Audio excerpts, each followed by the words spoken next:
When you left 118 Collingwood Road that evening, you went to Sainsbury's. Earlier that day, you had gone to that same shop with the 4 boys. On this later visit, the shopping receipts showed you purchased a few items, but none that could be said to be essential or vital. Having left your home and the boys, those living in neighbouring properties were alerted to a fire at your home at about 6:50 p.m. One neighbour, Pradeep Nimaslina, heard a child from the upstairs window say several times, "There's a fire here."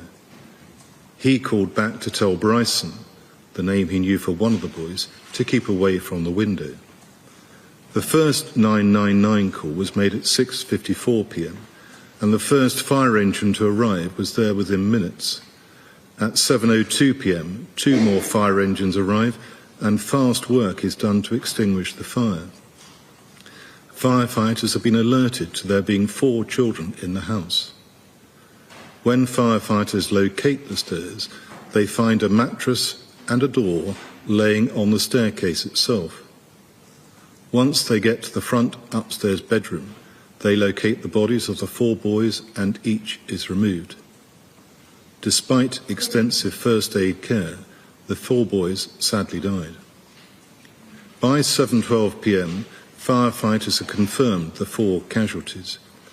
You are captured on CCTV in Sainsbury's at 7:03 p.m, paying for items that you had purchased. Your return home is timed by those at the scene between 10 past and 7:15. The call with Stephanie Ballaghan that I mentioned earlier ends shortly before 7:12 p.m, and so that timing would appear to be accurate.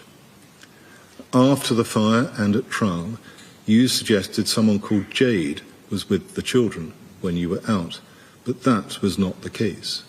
The true position is that you had left 4 boys, aged under 4 and under, on their own. There was evidence that the front door needed to be locked to prevent the boys inadvertently getting out when you were present, and whilst it's not possible from an examination of the front door handle to say for certain if the locking mechanism was engaged, it is very likely the 4 children were unable to get out. Some light bulbs in the house did not work, and so there was a reliance on tea lights to provide sufficient light. You were convicted of 4 counts of unlawful act manslaughter. The basis of the case was that you went out, leaving 4 boys unattended in the unsafe conditions of the house, that you abandoned them. Had you been at home when a fire started, you may have been able to extinguish it, or if not, you would have been able to get the children safely out of the house. But you were not there, and the children were too young to know what to do. As a result of what you did, they were all killed. This fire happened on a December evening when it would otherwise have been dark. The likely cause of the fire is a tea light or an unextinguished discarded cigarette. The fire investigation revealed numerous manufactured cigarette ends, cigarette packets, tea light cases, both used and unused, joss sticks and disposable lighters in the front living area where the fire started and took hold, with particular concentrations of such items in the area of 2 parts of the sofa in that same room. I note the absence of working smoke or carbon monoxide alarms. There were such devices in the premises, but they were either inoperable by reason of no battery or low battery, or were not functional. There are no other words to describe this case as anything other than a deeply tragic one. The lives of 4 young children gone in just a few moments through an intense fire. Photographs from before the fire show 4 lively and engaging boys. I have no doubt they were or could be a handful, but as family as well as staff from school and nursery speak, the care and love you showed them is clear.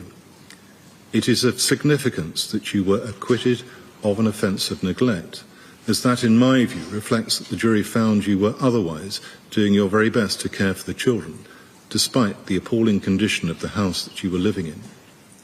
There was no working bathroom or flushing toilet, and the kitchen was unusable.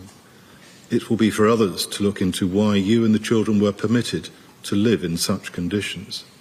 However, in the light of all the submissions made, I reduced the sentence to one of 10 years custody.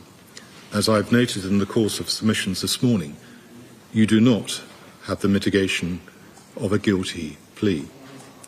Whilst this conviction requires me to consider dangerousness, and some of the reports I've referred to address the risks going forward, I do not find the test to be met here.